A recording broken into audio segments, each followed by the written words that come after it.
তাই বলি শুনি, তুমি আমাকে মালিনী বেশ উপকারে দাও।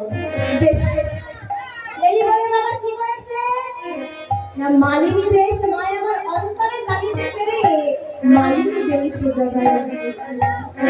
এই বলে মা আমার তথাস্তু বলিয়া চলে গেল।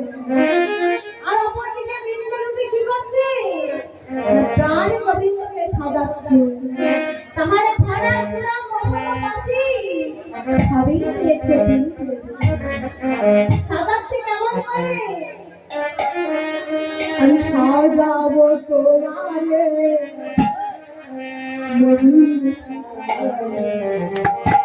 আশা ছিল আমি সাজাবো তোমারে মহিনী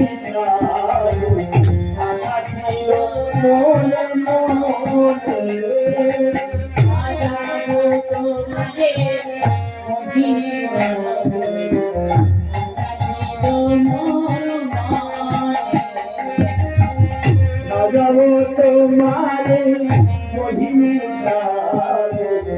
আশা ছিল মনে মনে সাজাবো তোমারে মহিনী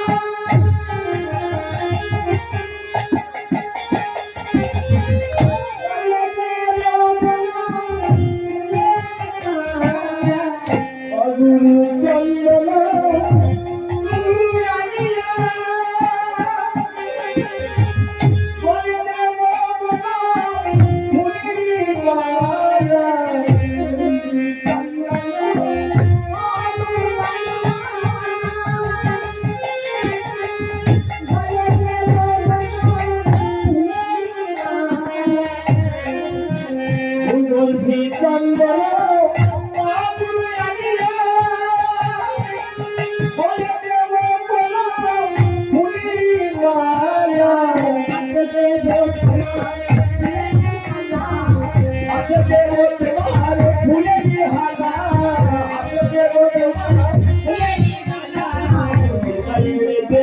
ছিল মনে